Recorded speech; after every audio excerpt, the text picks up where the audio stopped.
My name is Eleanor Hayes. I'm 61 years old, and until that unforgettable afternoon, I was the Director of Regulatory Affairs at Northgate Components, one of the most established tech manufacturers in the Pacific Northwest. I had dedicated nearly 3 decades of my life to that company, 29 years and 4 days, to be exact. I knew every department inside and out, every audit trail, every compliance loophole that had been patched or ignored. I was the watchdog, the one who made sure nothing slipped through the cracks. My office sat on the 6th floor, tucked away from the bustle of production and executive spaces. It was quiet, sunlit, and meticulously organized, so much so, my colleagues had nicknamed it the Audit Cave. I always believed that when everything else is taken from you, your integrity is the last thing you still own. That Wednesday afternoon, it was drizzling. I was finalizing the Q2 compliance review checklist when Lana, our admin assistant, entered. She handed me a note. "The CEO would like to see you in the 9th floor conference room." Immediately, I glanced up. Was this scheduled? No. He said you'd understand. My chest tightened slightly. In all my years at Northgate, I'd never been called to the 9th floor without a formal appointment. That floor wasn't for check-ins. It was reserved for decisions that changed careers or ended them. When I stepped into the glass-walled room, Clive Brennan, our CEO of just under a year, was already seated. He greeted me with that trademark half-smile that always felt more like a poker bluff than a welcome. "Eleanor," he said smoothly, "how long have you been with us now?" I kept my voice steady. 29 years and 4 days. He nodded slowly, almost as if he was genuinely impressed. Then, with calculated grace, he slid a leather-bound folder toward me. "I'm afraid today will be your last." I didn't blink. I didn't even reach for the folder. "We're undergoing restructuring. The board made some tough decisions about operating costs," he added, as if exhaling something unpleasant. Every word was deliberate, polished, but hollow.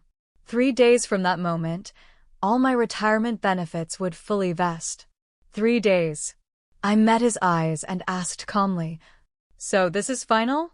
He paused, maybe surprised by my lack of emotion. "I hope you'll consider this severance agreement.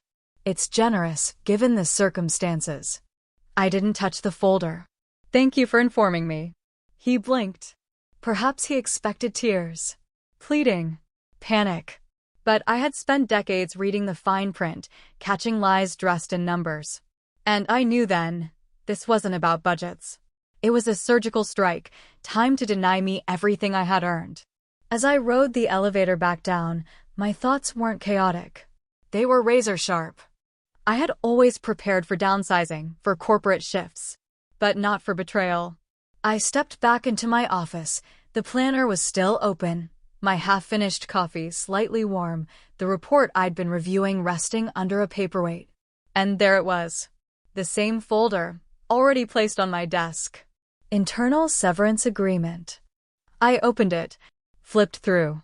Clause 14. Employee waives the right to sue, dispute, or pursue any financial claims, including pension and deferred dividends, upon signing. It was all there, in black and white. Not budget cuts, elimination with precision timing. I sat for a moment, still and focused. Then I picked up my phone and called Bree, our HR associate. "Eleanor," she said cautiously when she heard my voice. I asked only one question. "How many people were let go today?" A pause. "Just you, ma'am." I nodded slowly. "Thank you." I didn't hang up in anger. I hung up in clarity. This wasn't random. It was personal. And now, so was my response. I gathered my things. A framed picture of my late husband, Aaron. The coffee mug my son gave me that read, "You keep this place honest." And the 25-year service plaque they once handed me with fanfare. I walked out under the soft drizzle, not defeated but awakened. They thought I'd sign the paper, take the money, and disappear quietly. But they had made one critical error. They forgot who they were dealing with. Claims including, but not limited to, pensions and accrued dividends from the time of signing. I set the folder down carefully. My hands were steady. My thoughts even clearer. This wasn't budgetary, it was surgical. They weren't saving money. They were removing me with precision. The clause was time-stamped. Sign by 5 p.m. tomorrow and receive 3 months' pay. Miss the deadline, and I'd get nothing. No pension. No health insurance. No acknowledgement of 29 years of service. No legacy. I picked up the phone and dialed Bree, our HR associate. "Eleanor," she said, her voice instantly softening when she heard mine. I kept it simple. One question. "How many were let go today?" A long pause. "Just you, ma'am." I gave a faint smile. "I see." Then I hung up before she could soften the blow with anything else. My hand lingered on the phone, not in panic, but in clarity. This wasn't a restructuring. It was a purge. And I was the target. I began to pack quietly. A framed photo of Aaron, my husband, gone 8 years now. A ceramic mug from my son, given to me on my 50th birthday, reading, "Mom, you keep everyone honest." And the plaque they once handed me at the company gala. 25 years of outstanding service, Eleanor Hayes. They wanted me to forget it, like a typo in an old newsletter. I walked out slowly, escorted by a security guard I didn't recognize. He said nothing except, "Have a good afternoon." The rain had stopped. I sat in my car, listening to the windshield wipers brush away the last of the mist.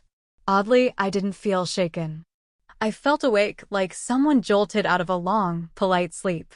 I drove home through the quiet streets of Tacoma, passing familiar corners.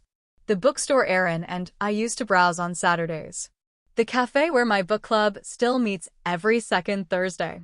There was loss in my chest, but not defeat. Not today. Once inside, I poured a glass of water and sat at my desk. I opened Clive's folder. Photographed every page, every clause, every timestamp. Even the handwritten note at the end. "I hope you understand this is best for everyone." Best for whom? I opened the small wall safe in the corner of my study. Inside were years of archived material. Emails, memos, discrepancy reports.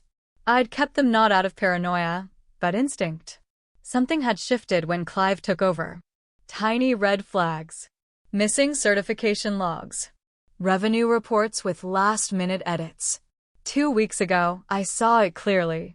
A $3.1 million shipment marked approved without a single valid inspection certificate. I asked about it. And the reply from upper management? "Don't complicate things, Eleanor. Trust that the system works." And now, this system had worked me right out the door. I wasn't a fighter by nature, but I was a truth-teller. And the truth wasn't in Clive's severance packet. It was in the numbers they thought I wouldn't keep. I opened my laptop, typed in my password, and began an email. To Andrew F. Walters. Subject: Urgent internal concerns. Northgate Components. Andrew was an old colleague, now working as a special advisor at the Treasury Department. We hadn't spoken in years, but I knew if anyone could follow the breadcrumbs, it was him. I hit send. I didn't sleep that night, not from fear, but from focus. In the soft yellow light of my study, I combed through stacks of documents. Each paper, each line of code, each report that had once struck me as odd now painted a clear pattern. Someone once asked me why I kept everything so meticulously. I used to say it was just occupational habit. But deep down, I knew something wasn't right. Not for a long time. Northgate had always been flawed. But starting around my 24th year, things began to rot.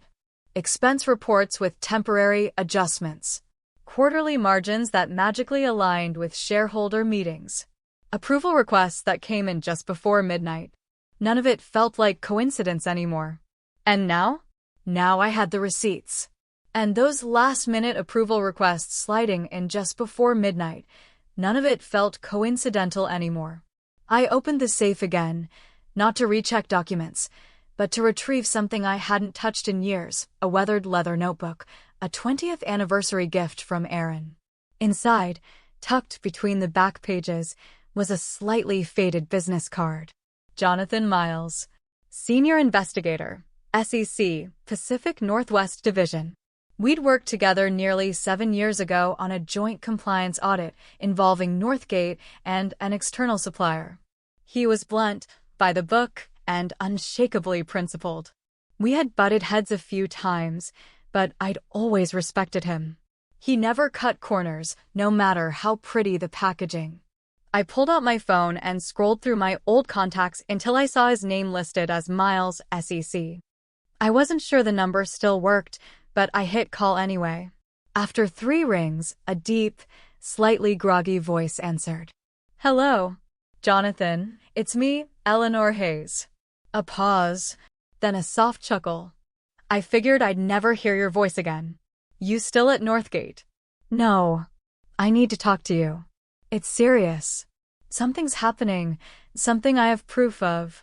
His tone changed instantly. "What kind of proof are we talking about?" "The kind that could keep an entire boardroom up at night." We arranged to meet the next morning in a quiet law office just outside of Olympia, discreet enough to avoid suspicion, formal enough to do things right.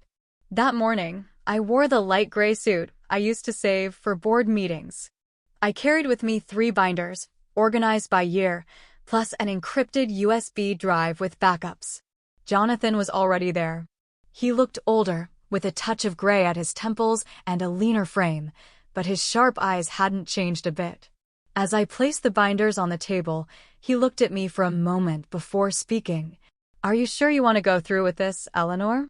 If what you're saying is true, this isn't an isolated issue. This could trigger a full federal investigation." I nodded. "I don't want to do this." But they gave me no choice.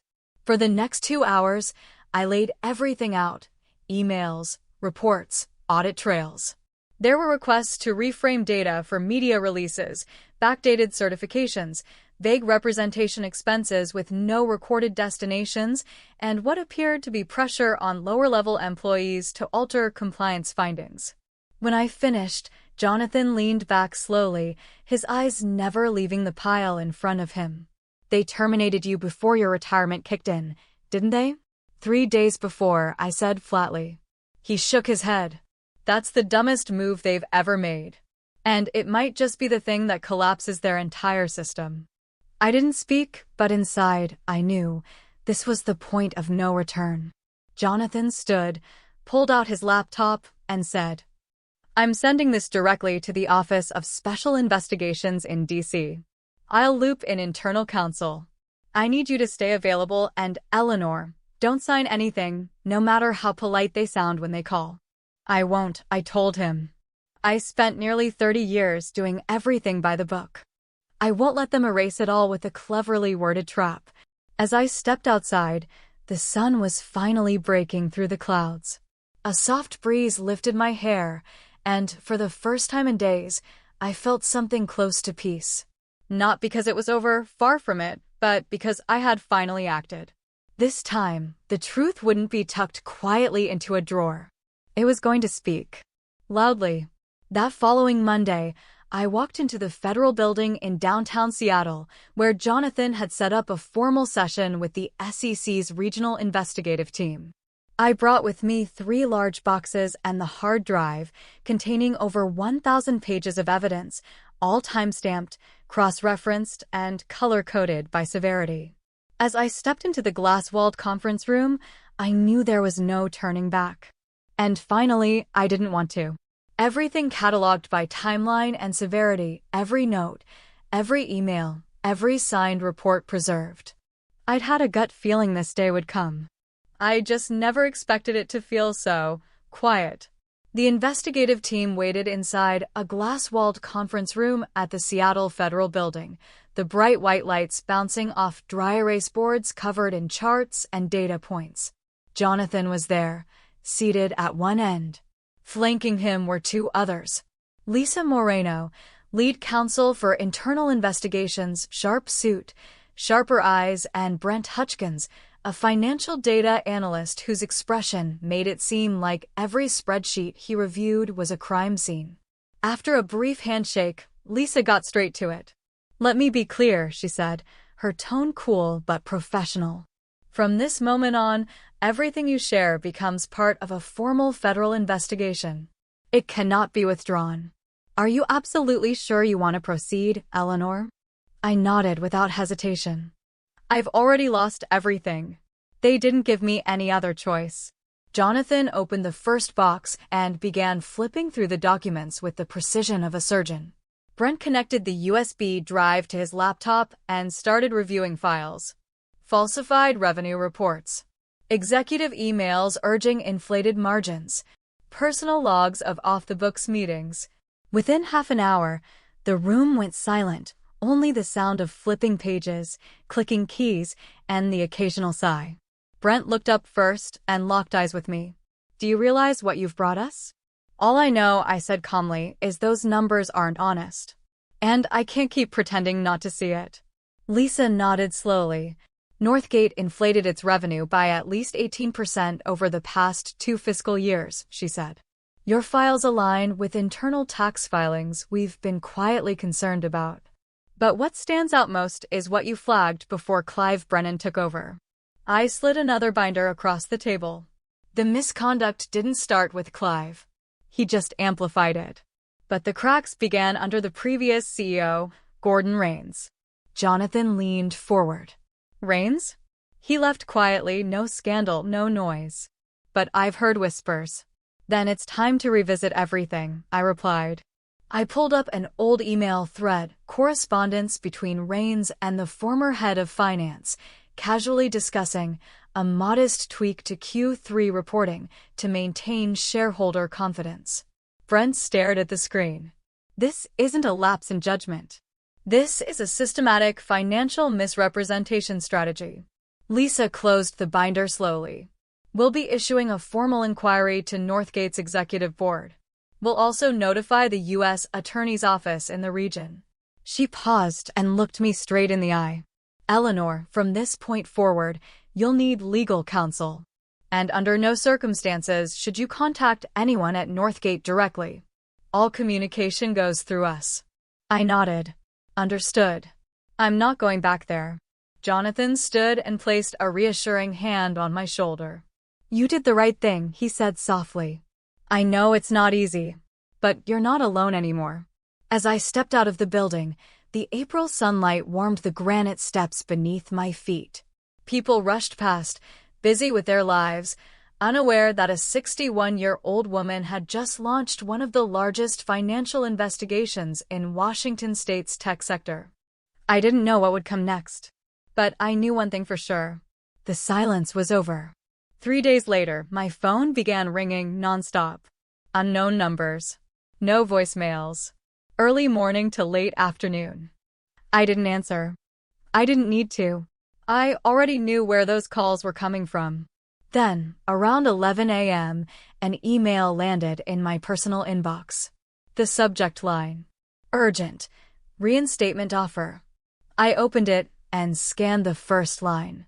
Dear Ms. Eleanor Hayes, we hereby inform you that the decision to terminate your employment on March 17th has been fully revoked. You are reinstated as a full employee with all associated benefits, including your pension and insurance coverage. And just beneath that, in faint italic font, we would also like to discuss with you a potential special advisory role during the upcoming restructuring phase. I sat back in my chair and exhaled.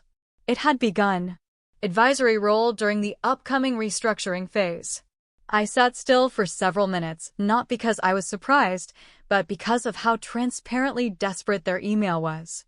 There was no apology, no acknowledgement of wrongdoing, just pure damage control, neatly packaged in corporate jargon and shallow goodwill.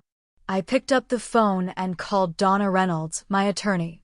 Donna is in her mid-60s, a sharp, no-nonsense legal veteran who never trusts anything that comes wrapped in a smile and a fancy title. She answered on the first ring. I read her the email, line by line. When I finished, she scoffed. They actually thought you'd jump for joy and go running back? That's adorable. They're trying to save face, I replied. They're panicking, she said. They know the SEC is closing in, and they know you're the key witness who can bring down their entire infrastructure. We agreed. No response. Not yet. Instead, Donna drafted a short but firm legal notice. Ms. Eleanor Hayes will not participate in any communications or meetings with Northgate Components without the presence of legal counsel and independent investigative representation. Later that afternoon, my landline rang. The name that popped up made me pause. Russell Gaines, a longtime board member. He didn't leave a message, just called again until I finally answered. "Eleanor," he began, his voice falsely warm. "I hope you understand, we were simply following internal protocols. No one on the board truly wanted you gone." I cut him off. Was that pressure from the board, Russell, or from the man you all voted to put in charge?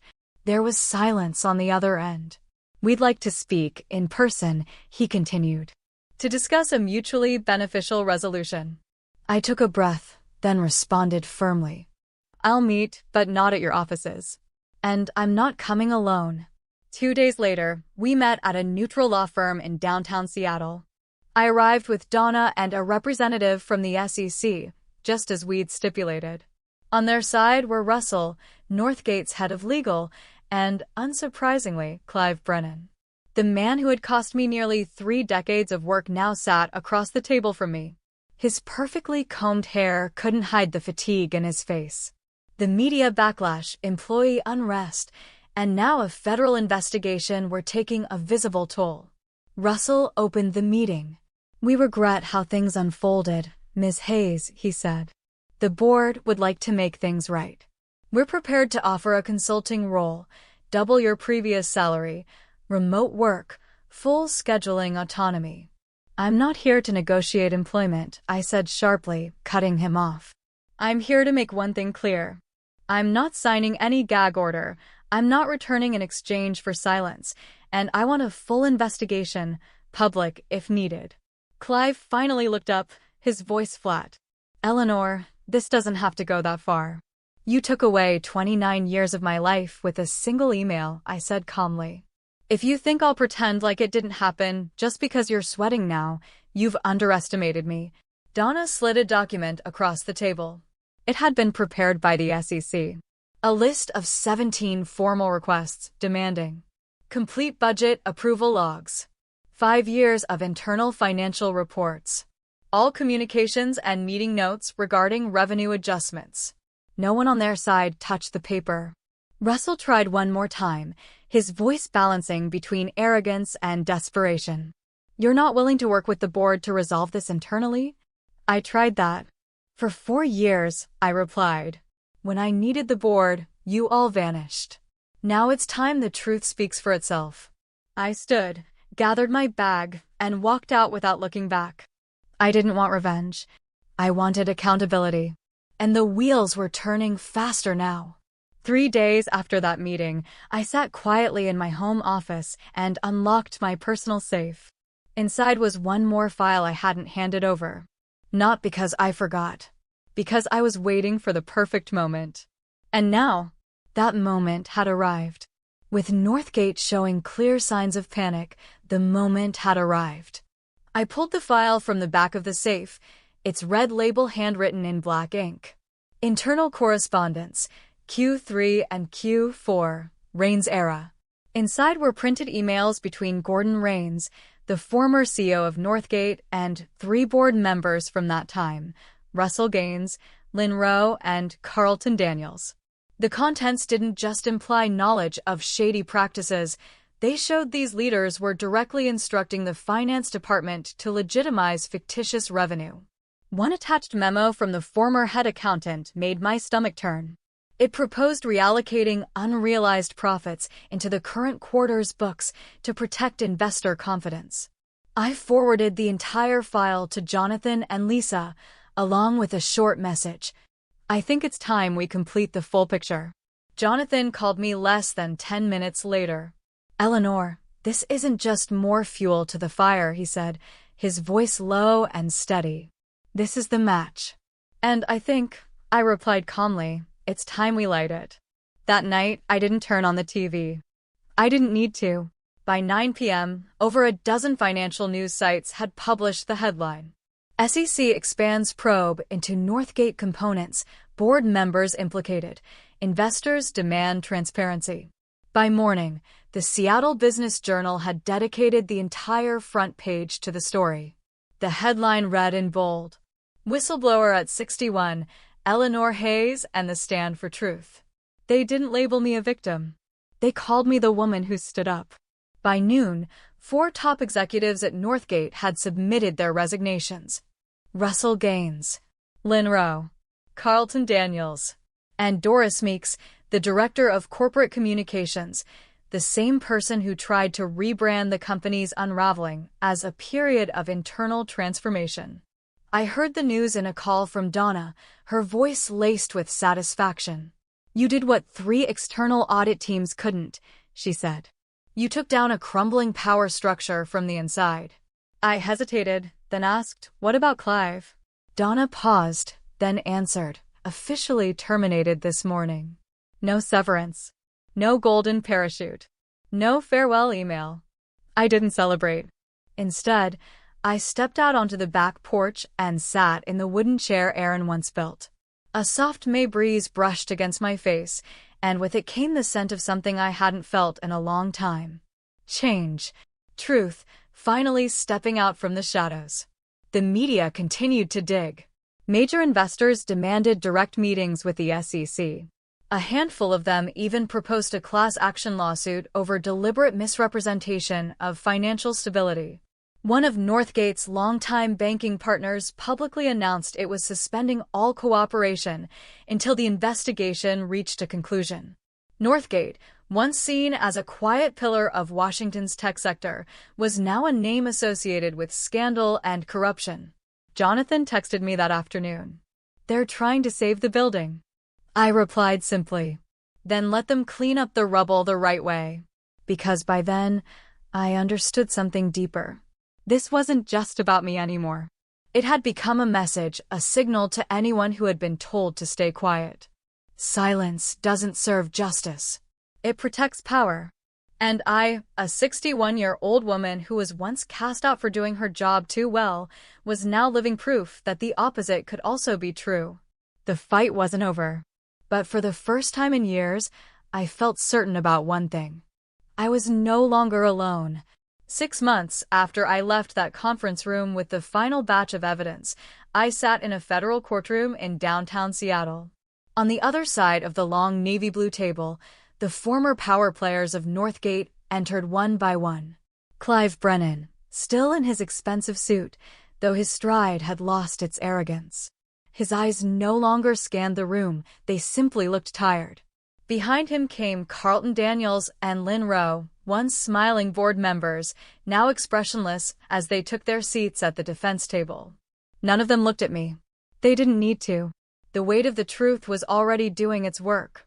During those quarterly meetings, they used to smile at me across the table, full of polished charm and hollow promises. Now they said nothing.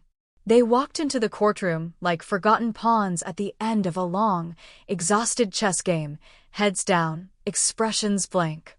Then, they took their seats at the defendant's table together. The judge's voice rang clear as he read the charges. Securities fraud, falsifying financial statements, withholding material information from investors. The evidence, most of it drawn from the boxes and binders I had preserved for years, left no room for ambiguity. The SEC, the U.S. Attorney's Office, and a courtroom packed with reporters, corporate watchdogs, and major investors watched as all 3, Clive Brennan, Carlton Daniels, and Lynn Rowe, admitted to their wrongdoing. No theatrics. No protest. Just the hollow thud of reputations falling apart. I looked briefly at Clive, the man who had discarded me like a spreadsheet column no longer worth computing. Our eyes met for only a second. What I saw in his wasn't guilt. It was defeat. After the hearing ended, I was led into a quiet side office. Lisa, who had been with the investigation from the very beginning, greeted me with a soft smile. In her hands were 2 items. A thick envelope and a smaller one with a red seal stamped across the front. "This is for you," she said. "Your whistleblower award under SEC protection provisions." I opened it slowly, almost afraid to breathe. 15% of the total fines collected. Enough to live comfortably for the rest of my life. Enough to never again worry about health insurance, prescriptions, or whether my retirement would ever arrive. Donna, my attorney, stepped forward and gently placed a hand on my shoulder. "You saw it through, Eleanor," she said. "Now it's time to rebuild on your terms."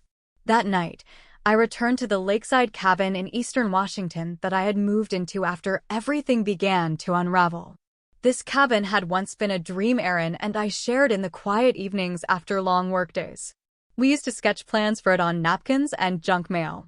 He passed away before we ever made it real, but I had. Golden afternoon light spilled through the windows as the wind stirred the waves outside. I made a cup of tea and sat in the chair by the fireplace, the one Aaron used to say made him feel like the world finally slowed down.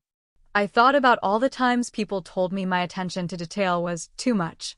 Only Aaron ever said it was my superpower. So I decided to honor that.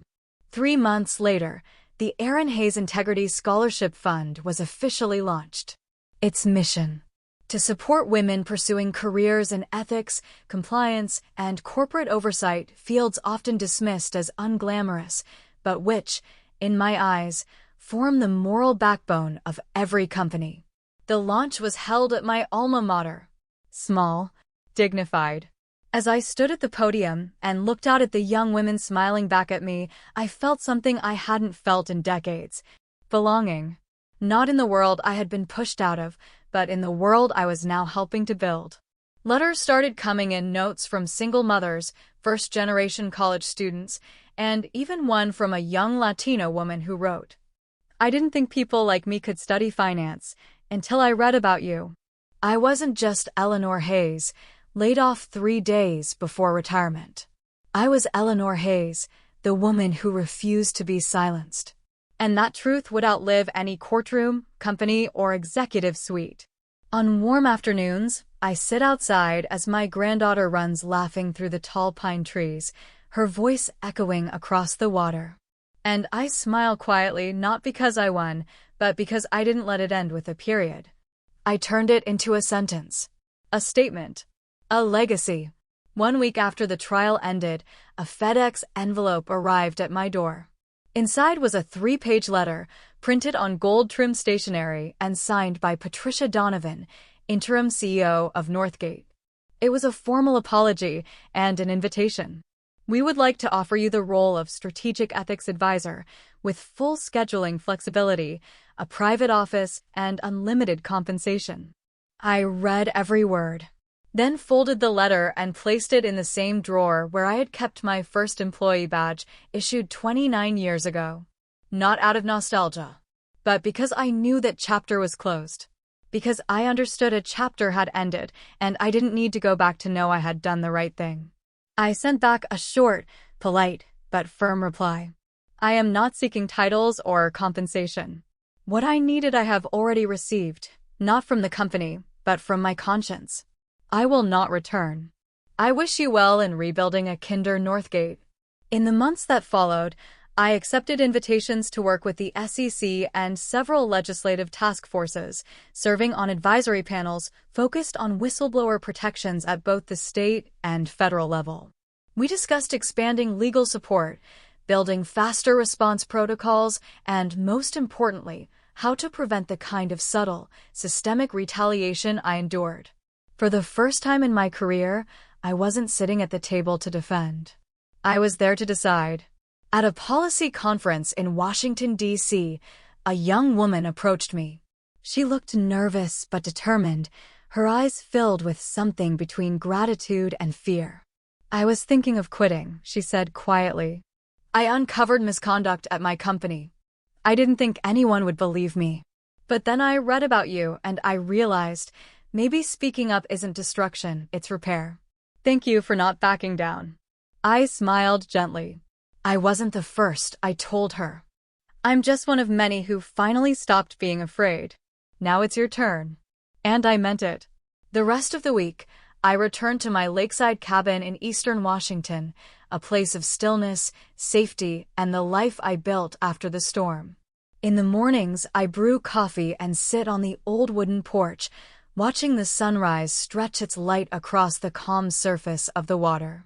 In the evenings, I walk slowly alongside my granddaughter. She tells me about school, her friends, and how she wants to be a therapist one day, so people who feel unheard will finally be listened to. Every Saturday, my daughter Rachel visits with her husband and the kids. The little ones run through the trees, their laughter echoing like wind chimes through the tall pines, while we gather around the grill, piecing together new memories. One evening, Rachel hugged me tightly and said, "Mom, you're not just a symbol of integrity, you taught me how to stand tall, even when the wind is against you." That, more than any headline or courtroom verdict, is the greatest reward I've ever received. Sometimes, the media still brings up my story in ethics panels or investigative journalism specials. One magazine once dubbed me the woman who made the system stop and look at itself. But I never let titles define me. I'm still just Eleanor Hayes, the woman who quietly checked every number, every ledger, every report, and who, when something didn't look right, refused to look away.